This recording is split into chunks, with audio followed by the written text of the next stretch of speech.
Welcome to Gloria's Gab Live.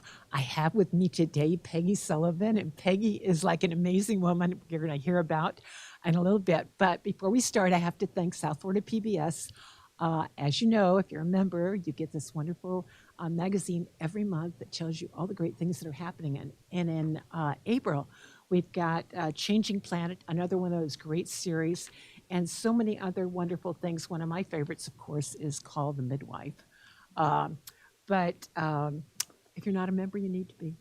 So Peggy is, okay, let me read this. Consultant, author, speaker, and more importantly, you're the CEO, president, founder of SheCAN. And so where shall we start, Peggy?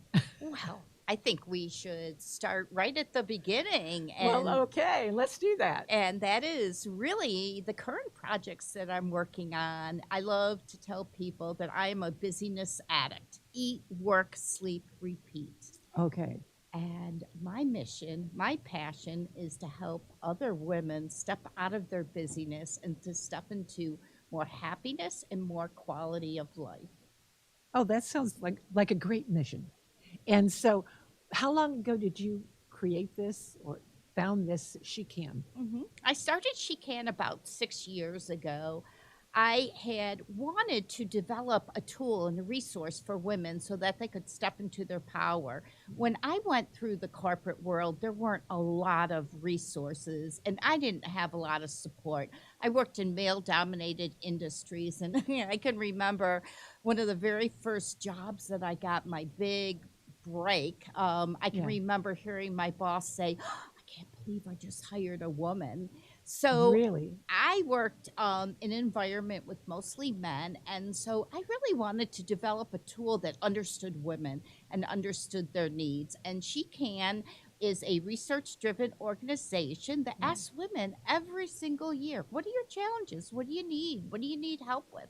And then we develop programming based on that. So we Yeah. started about 6 years ago regionally in New York, and then we really expanded out, and now we've got a virtual population. We run about 60 events on I a know. I went online and I saw. yeah. I said, "Wow, you've got some great programs It too." is great, You and I know. think the most important thing is that we really help women. I have so many beautiful stories about we've helped women get through tough situations or given them the tools to step into a new chapter or to rise up and deal with a situation they're dealing with, find a job, whatever it may be. That's what I'm most proud about is changing people's Yeah. lives.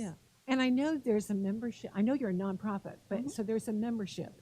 Is what is the membership? How does somebody say, "I want to get connected with Peggy"? Yeah, if somebody can go to my website, Mm. PeggySullivanSpeaker.com, and they can learn more about me. And there's a lot of good stuff and a lot of free Right. stuff. I always tell people subscribe to the newsletter, and then you get all the goodies. Yeah. Or if they want to learn more about SheCAN, they can go to SheCAN's website, which is the SheCANNetwork.com. And the thing about SheCAN is that there's always something going on. You'll Yeah. find something to meet your needs, find something to meet your schedule. It's just a really fun group of women that have your back unconditionally, and that's Yeah. always a good place to So be. so when you do these video or Zoom or whatever however you might be connecting with them, whether it's in person or not, do you charge a particular fee for each event or each thing? Um, The way yeah. the membership Well, I'm wondering because it costs money to do this, right? It does, and it is a nonprofit. Yeah.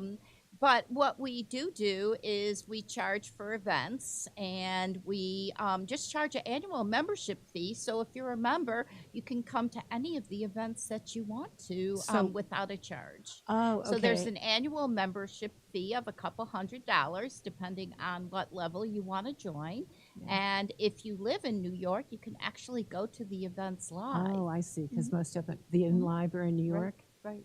Oh, okay.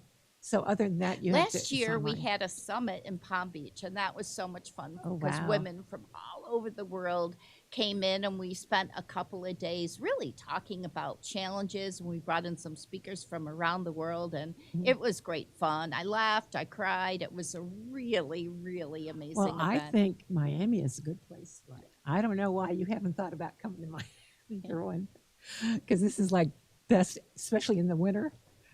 Everybody wants to come here in the winter, right? Uh, so, so tell me, I know you've got other stuff going on. You've written a book, and you want to bring up the picture of the book? We've got one here. You wrote a book, Happiness is Your Responsibility, and I am wholeheartedly supporting that. Uh, it's it's all about attitude and choosing to be happy. I believe happiness is a superpower. If you were to look at the brain, when the brain is happy, it lights up and it sends neurotransmitters to the body saying, you can do anything, feel good. Those are endorphins. We know Right. them as endorphins, but really, happiness, it extends longevity of life.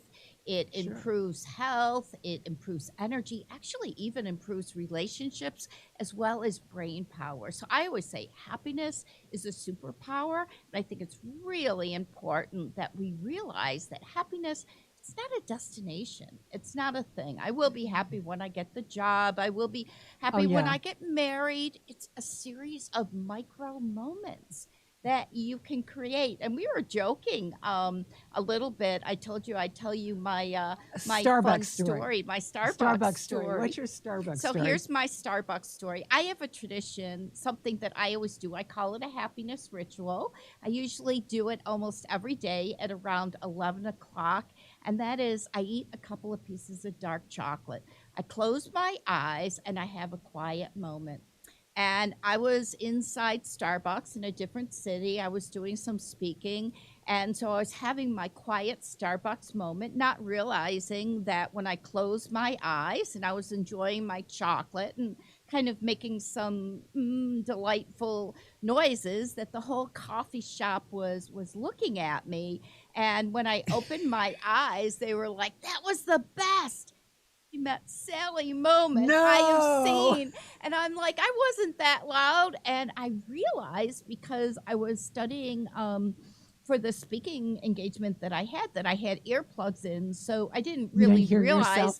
that I was just kind of enjoying my chocolate and moaning and growing and just having a good old time by myself. And so I just think it's so important that whatever. Too bad somebody didn't videotape it. Yeah. That could have been one of America's funniest home videos, right? Oh yeah, for sure. Oh my gosh, for but how sure. embarrassing. So I love to tell people, you know what ignites you? What really makes you happy? And so many times people, we don't make happiness intentional. We don't create rituals. We don't think about our non-negotiables. I'm a big storyteller, and my father, Ted Kahn, he was an immigrant, and I got a lot of work ethic from him and a lot of good stuff from him. But he came over right after the war broke out with absolutely nothing but the shirt on his back with his parents. So at the age of 8, he had to go work for the very first time. And so what he decided to do was he took a wheelbarrow and he went to a grocery store because nobody had cars back then, and he would push groceries to and from, and he'd charge a nickel. And he realized that if he did that multiple times a day, he could earn enough to help pay some rent and help pay for some dinner. And so he got into this busyness cycle that I like to talk about. I think we're all stuck on this busyness treadmill. And so my dad did that for most of his life. He got married, he had kids, but mostly it was all about eat, work, sleep, repeat. And so, you know, towards the end of his life, he had a big life quake, and that was my mom died. And he realized, you know, maybe I'm not the husband that I want to be. Maybe I'm not the father, but most importantly, maybe I'm not spending enough time taking care of me and my needs. Right.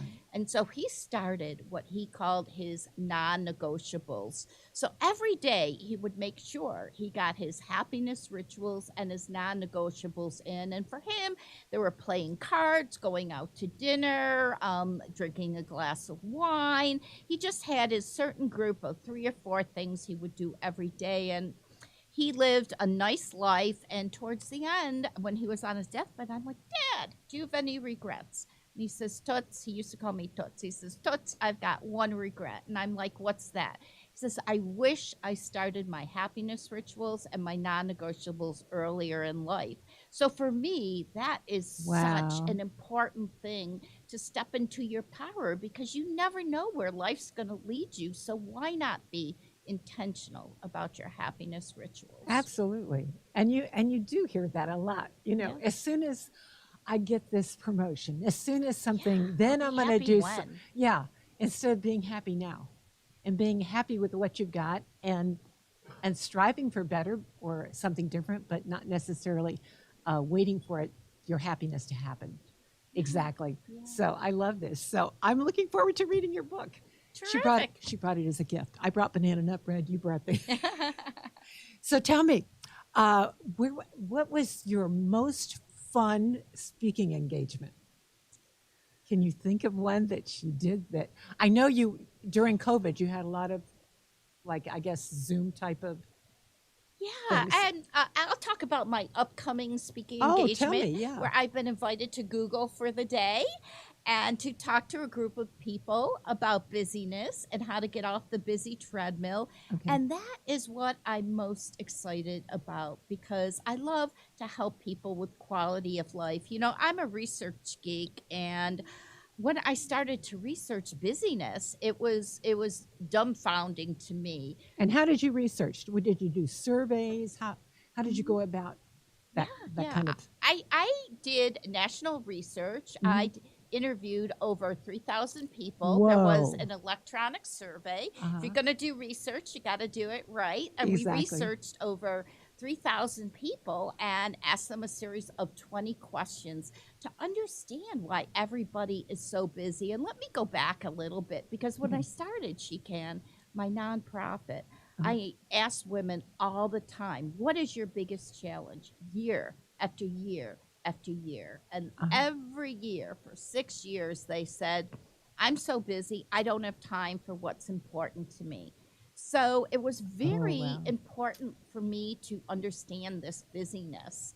And so then I did another survey and I asked a couple hundred people, how are you? Expecting to hear how they were about their wellness. And instead of hearing about their wellness, what they all said was, I am so busy, but things Oh, will I get relate. better. I am so busy, but I'll get control of my busyness. And it reminded me that it made me think that it was something that people don't know how to get off the busyness treadmill. So, what that did was that caused me to really start to solve for busyness and to teach people how to get off the busy treadmill. And so, what I did was I developed something that I called the busy barometer, which Ooh. helps you understand your busyness and how busy you are and what you're busy on and whether the things that you're busy on are intentional and they add value and they align with your values or they Ah, don't.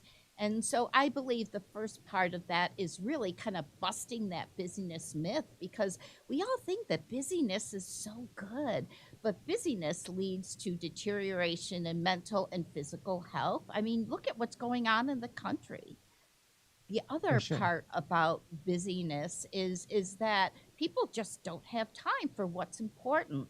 76% of the people that I interviewed said they were over the top busy and did not have time at the end of the day for the things that they wanted to do most.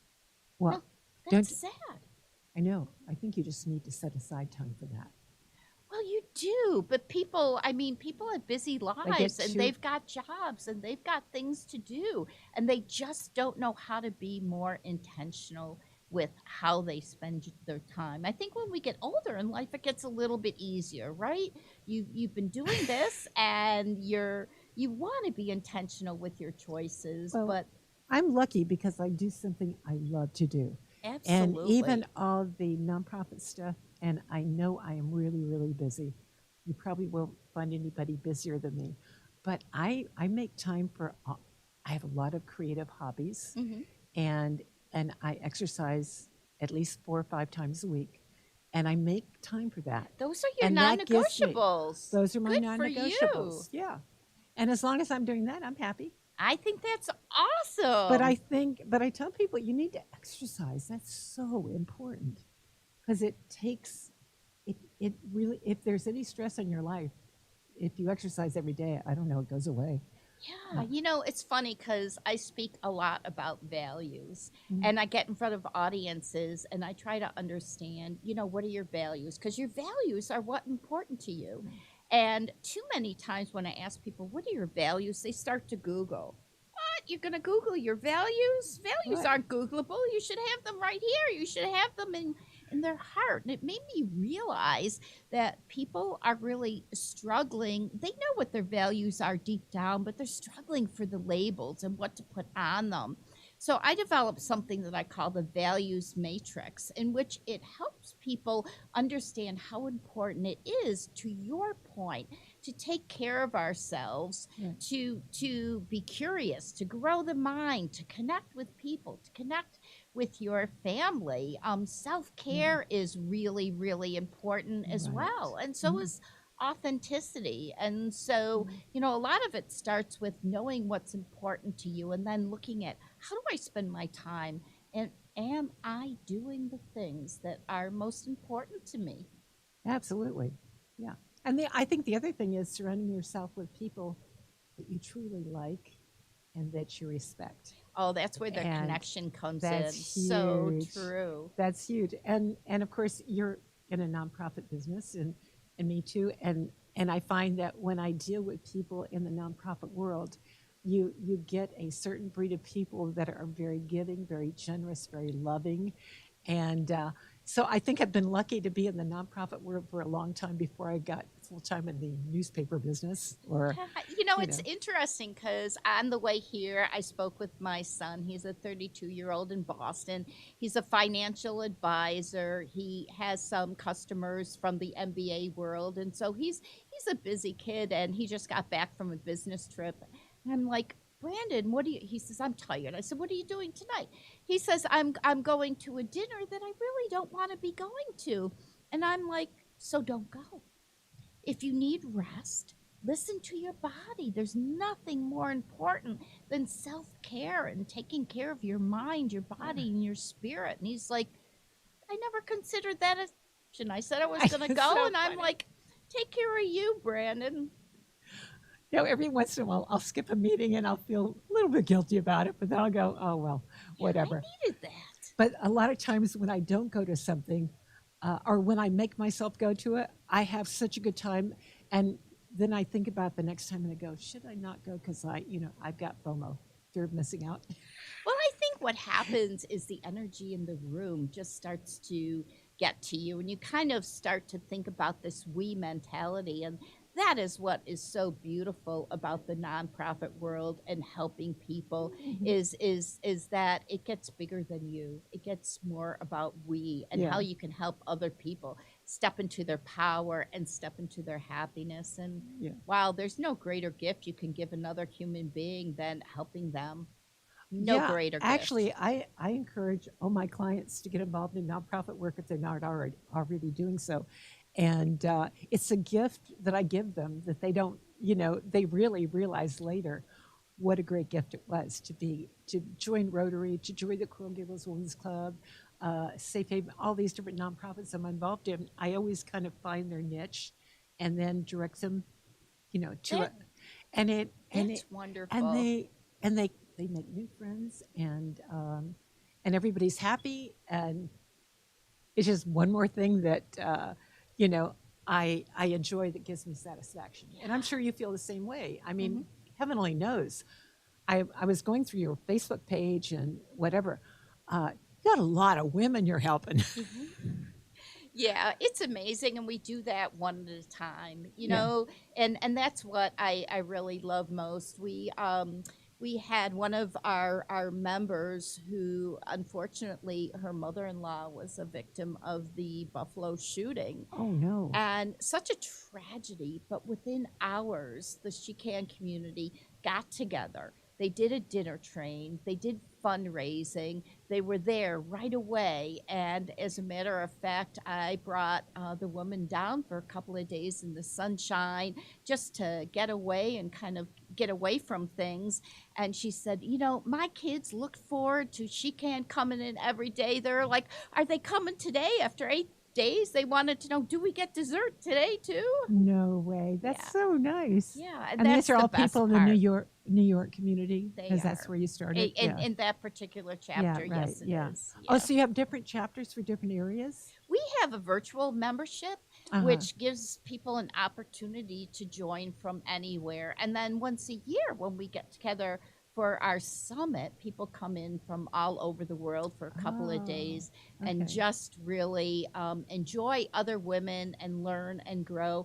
And I will tell you, you will make friends for a lifetime. That Yeah. is so much fun. We had our last one here in Palm Beach, and I believe the next one's going to be in the Northeast. Yeah. So, well, you need to move around the country. We do. Yeah, We do. Spread the absolutely. wealth. Exactly. Yeah, I know. I'm going to a conference in a couple weeks for the General Federation of Women's Clubs, Florida, their state convention. But and Rotary does these international conventions. It gets like 50,000 people. But I know when I go to some of these conventions, you get so excited, and it renews everything that the reason you joined. You become even more excited. And at one point, I remember going to a convention in Toronto, and they had this huge hall, and they had different Rotarians doing different global projects. And I finally said, you know, I cannot talk. I can't talk to anybody more about their global projects because I want to help everybody. And it's like, and I always like offer myself. And then I thought, how much time do I have? I don't think I can do anymore. So at some point, do you ever feel like, okay, I've reached my limit? Well, absolutely. And so that's a different type of busyness, right? You've got a big, huge heart. And so your heart wants to help everybody, but you can't. So that's sort of a So you sort. said, don't tell me anymore. I can't hear anymore. But I'm on, actually, we have an international committee for our Rotary Club, and we've got, I think, four projects going on right now. And then somebody introduced something new, and I'm going, really? Like, let's do, can we just finish one? But we're doing them all at the same time. Well, So it's tough. such Yeah. an important cause. So Yeah. you just keep that right up. Yeah. And if you ever need any help, you call on me. Oh, there you go. Okay. We'll do that. Oh, in your SheCAN community? Hmm. Oh, yeah. Well, that's not a bad idea. Yeah. Yeah. Well, you need to, where do you live? I don't even know where you I live where in you- Palm Beach. Oh, you had to come all the way from Palm Beach. No, That's not 2 so. hours. Was it It's a 2 hours? beautiful 2 hours. It was a beautiful drive on a beautiful day. Well, I'm sorry you're not closer because I'd have you come to my Rotary Club. But sometime, maybe I'll you can come come as a anyways. speaker. Yeah, you can come and maybe be a speaker or just come. Yeah, I'd love We to. meet every Thursday at the Hyatt Regency Coral Mhm. Gables, and and if I find that we have a really great program that you might enjoy, I'll let you know. That would be terrific. Isn't that great? Mhm. Yeah. So, tell me more about you. What kind of business were you in before you started the nonprofit? Oh, I'm one of those people that had I don't want to say the 7-year itch, but I spent most of my career in healthcare. And I worked for Blue Cross Blue Shield, Oh. a very large franchise. I headed up their Oh, marketing communications department. wow. And then I took a little time off because my mother was sick Uh, and I wanted to take care of her. And then I went to work for an international manufacturer of high tech products. mhm. And I headed up their global customer experience department, which was so much fun because I got to travel the world. Wow. And I had employees that spoke different languages from all over the world. And that was just so much fun. But it was fun teaching people how to focus on the customer first and how, when you take care of your employees and you take care of your people, you will sell product. That is the most important thing to I'm with make you. You're make right. sure, yeah, Mhm. when you're looking at your success is taking care of your people. I found that really good leaders do that. Yep. They nurture, they appreciate, and a lot of times if the more you appreciate people, the harder they work for you. Absolutely. I Yeah, couldn't agree more. yeah. Couldn't So agree more. so you have that interesting well, what a great background to have for what you're doing now. You Yeah. bring all these years of experience. Yeah. I Yeah. mean, I had head up the nonprofit, and now, I'm coming out with a new book. So I've been spending What's your new book going to be called? it's called Busy to Badass. Go from Oh, I like busy that. to badass. And it talks about busyness and how so many Americans are busy. And it's really a tremendous amount of storytelling and a lot of stories about my life, a lot of stories about other people's lives. I've interviewed a number of celebrity like people or Okay. people that are ingrained in the corporate world. And so it's a really fun book because it's a lot of story telling, but it really tells people how to step into their sweet spot. See, I believe, and we've just talked about that there's a sweet spot where busyness and happiness meet. Yeah. And that's where life is just so good, and you're living and you're loving and you're enjoying life.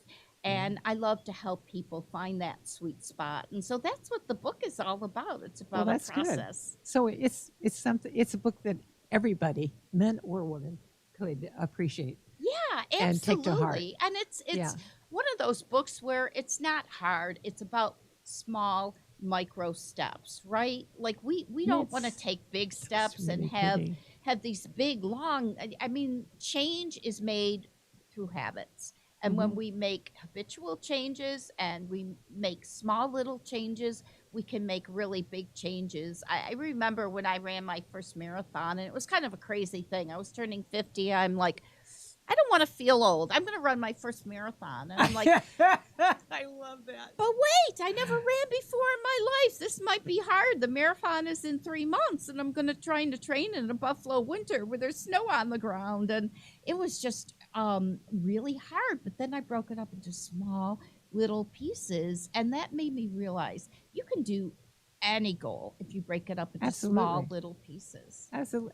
It's so funny that you say that because my daughter on her bucket list had she wanted to do a triathlon. Uh huh. So instead of doing a half a marathon or a half a track, she just Went for it. falls on. So she goes to the St. Anthony's trail, but she trained. You have to train, like you said, Absolutely. little pieces. So you did the swimming, and she trained for a long time to do it. And she actually completed it, but then she's not done one since. But Well, it was no. like she did one. But And that feeling that you had, that you accomplished something that you worked towards, it's something you carry with you the I rest saw of your life. Yeah, and it's so funny because I remember seeing people come across the finish line crying just because they'd finished. They didn't care what the time was. They finished. Absolutely. What What an a high. accomplishment. Yeah, So what a high. congratulations to Yeah. her. How amazing is that? Yeah, she's pretty amazing person. So yeah. Anyway, you're not gonna believe it. 30 minutes is almost up. Okay. I know. So any last words for our viewers that Well, might help them along the way this week? Well, I would say, life has its set of challenges these days, and there's a lot of things that we can't control, but there are a lot of things that we can control. And when we focus on the things we can control, our quality of life is so much greater. And I'm an open book. I always tell people, reach out to me, Peggy Sullivan Speaker.com. Reach out to me. I'd love to help you on your journey and to have a more enjoyable life. And just, give me a buzz. Let's chat. I'd love to get to know you. Yeah. Well, you're just a bundle of energy, and I like the yellow and the pink. Apparently, those are your colors now. So you certainly do brighten the room up when you walk in. Oh, If it's thank not you. if not for your personality, which would do it all by itself, now we got the outfit to go with it. So thank you so much for coming today and traveling down from West Palm. And thank you for coming. Mhm. Her other half is here. So until next week, again, thank South Florida PBS for sponsoring our show week after week.